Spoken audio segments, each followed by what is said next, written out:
alamisa ye desanburu kalo tile 11 san 2025 an minnu sɔgɔlen no Mali kunnafoni na su ani tile an ka foli b'aw bɛɛ lajɛlen aw bisimila Mali kunnafoni kɔnɔna na bamanankan kunnafoni kɛnɛ kan.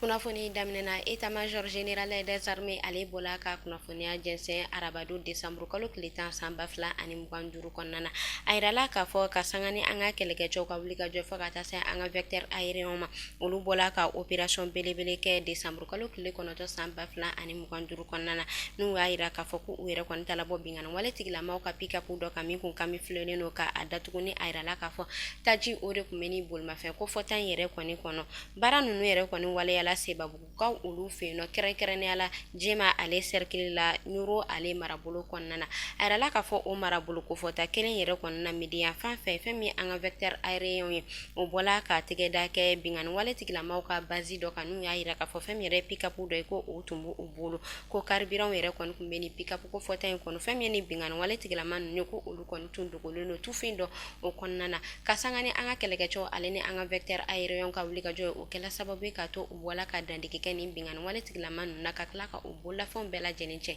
état-major général des armées a y'a yira k'a fɔ halisa wuli ka jɔw bɛ sen na walasa lakana ale ni basigi u bɛ se ka na jamana in kɔnɔna na.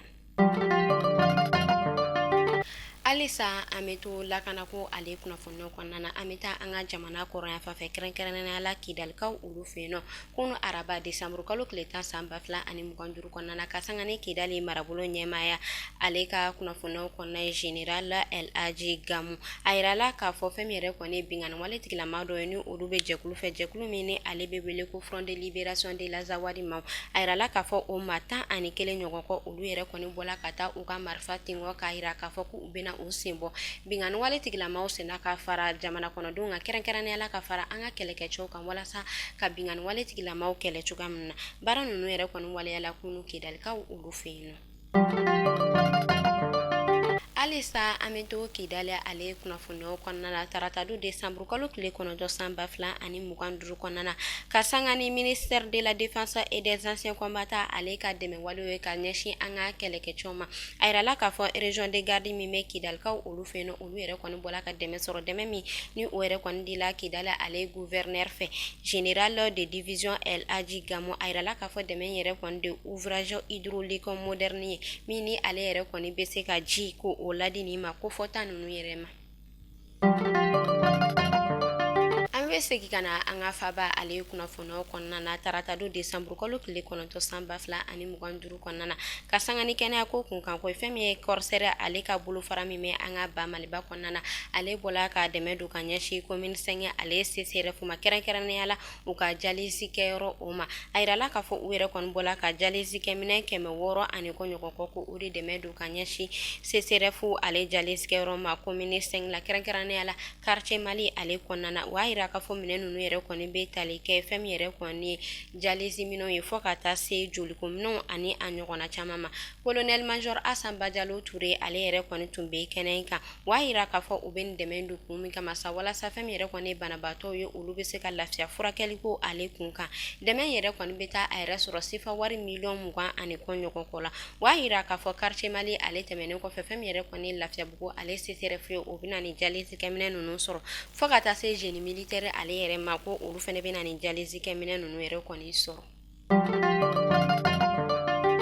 Minisiriso min ni ale ka baara bɛnnen n'o bolimafɛn ko kunkan kɔma fɔ ka taga se taga ni ka segin ma san o san olu yɛrɛ kɔni bɛ hakilina falen kɛ ka sanga ni siraba minnu ni olu kan ka dilan ani fɛɛrɛ minnu ni olu kan ka sigi sen kan o hokumu de kɔnɔna na taratadu desanburu kalo tile 9 san 2025 kɔnɔna na minisiriso min ni ale ka baara bɛnnen n'o siraba ko kunkan kɔma fɔ ka taa se bolimafɛnw ka ko kunkan kɔma ale ni a ka bolofara olu bɔla ka ɲɔgɔn dalajɛ kɛ ka na tile fila hakilina falen kɛ min bɛ tali kɛ siraba minnu ni olu kan ka dilan an ka jamana kɔnɔna na ani siraba minnu ni olu yɛrɛ kɔni fɛrɛ kan ka sigi olu kan don a nataw la o hokumu de kɔnɔna na a yirala k'a fɔ kɛnɛ ɲɛmaa o kun talen no ka di minisiriso ma minisiriso min ni ale ka baara bɛnnen no siraba ko fɔ ka taa se bolimafɛnw ka ko kunkan ko ma baara ninnu dɔla duguba ko ale minisiri fɛ fɔ ka taa se minisiri min ni ale ka baara bɛnnen no duko kunkan ko ma o y'a yira k'a fɔ u ka kunnafoniyaw kɔnɔna na fɛn min yɛrɛ kɔni ye sira min kan ka bɔ Bamakɔ ka taa Kuluba ani sira min ni o kan ka bɔ Samɛ ka taa Kuluba ba ko olu yɛrɛ kɔni dilanu daminɛla ka ban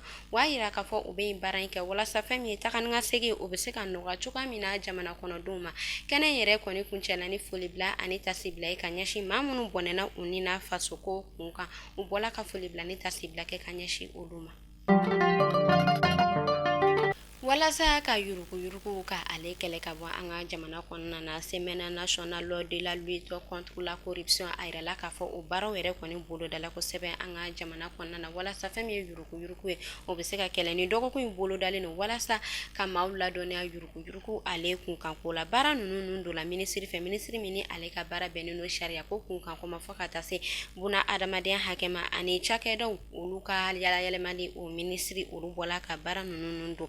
baara yɛrɛ kɔni sigila babu min kan sa o de bolo di ɲɔgɔnma o bɛ se ka sinsin walasa ka yurugu ko o kɛlɛ ka bɔ an ka jamana kɔnɔna na a yɛrɛla k'a fɔ nin dɔgɔkun kelen in na sensibilisation yɛrɛ bɛna kɛ ka jamana kɔnɔdenw ko olu ladɔnniya yurugu ale kɔlɔlɔ la ani a bɛ se ka kɛ sababu ye cogoya min na ka jamana ka ale bila retard la ka maaw ladɔnniya olu bɛɛ lajɛlen na o hukumu de kɔnɔna na u b'a yira k'a fɔ u yɛrɛ kɔni kɛlen don ka baara yɔrɔ dɔw ko olu sigi sen kan walasa fɛn min ye yurugu ye o bɛ se ka kɛlɛ cogoya min na ka bɔ an ka jamana kɔnɔna na ka sangani an ka jamana ale kɔrɔnya fan kunnafoniyaw kɔnɔna ye wagati damadɔ kun fɛmɛna fɛn min yɛrɛ kɔni taji o doli kun gɛlɛyalen don kosɛbɛ an ka jamana kɔnɔna la nka an bɛ wagati min na i n'a fɔ sisan fɛn min yɛrɛ kɔni taji ye ala barika la o kɔni bala ka don nɔgɔya la o hukumu de la tɛnɛndon desanburu kalo tile 8 san 2025 kɔnɔna na a yirala k'a fɔ taji sitɛrɛni 64 ɲɔgɔn kɔ o de kɔni don la an ka jamana kɔrɔnya fan fɛ ka sangani an ka lakana tigilamaaw ye minnu bɛ tali kɛ force sirajɛ la olu kɔni bɔla ka wuli ka jɔ sigi sen kan min kɛla sababu ye ka to taji sitɛrɛni 64 ɲɔgɔn kɔ o de kɔni don la an ka jamana kɔrɔyan fan fɛ n'u bɔla ka minnu escorteli kɛ daminɛ debi labizanga ale marabolo la an bɛ taa kɔkan kibaru la kɛrɛnkɛrɛnnenya la Sɛnɛgali kunu araba desanburu kalo tile 10 san 2025 kɔnɔna na fɛn min ye Sɛnɛgali ale premier ministre Ousmane Sonko ale bɔla ka Emirates des Arabes Unis ale maa dɔw bisimila u ka marabolo kɔnɔna na ni o yɛrɛ kɔni kun kɔndilen don u ka docteur ni o yɛrɛ kɔni kun kɔndilen don u ka ministre du commerce extérieur ale fɛ docteur Chani bin Ahmed Al Busini a yirala k'a fɔ a ka tagali yɛrɛ kunbɛn min o de walasa bolodi ɲɔgɔnma min bɛ ni jamana fila ni ɲɔgɔn cɛ o tɔ bɛ se ka sinsin ka kunnafoniya ale kuncɛ an bɛ taa an ka jamana kɔrɔyan fan fɛ kɛrɛnkɛrɛnnenya la Tɔnbuktukaw olu fɛ yen nɔ a yirala k'a fɔ fɛn min yɛrɛ kɔni ye Tɔnbuktu ale imamu dɔ kɛrɛnkɛrɛnnenya la misiri min bɛ Tɔnbuktu ni ale bɛ wele ko mosquée Jingaraberi a yirala k'a fɔ ko o yɛrɛ kɔni imamu min bɛ yen nɔ ni a bɛ wele ko Abdramane Ben Isawuti a yirala k'a fɔ ko daba masa ka wele sela ale yɛrɛ kɔni ma an bɛ ala deli badanɛma ala ka adi ani alisilamɛsu bɛɛ lajɛlen ma ka anw yɛrɛ ɲɛ ka an ta don kɔnɔ ni ne kun bɛ dansigi kɛ bi kunnafoni na an ka foli b'a lamɛnbaga jɛkulu bɛɛ lajɛlen minnu b'a lamɛn Mali kɔnɔ fo ka taa se Mali kɔ kana na an ka foli b'aw bɛɛ lajɛlen aw k'an bɛɛ sini ni ala ma an ka jɔnya jɔn na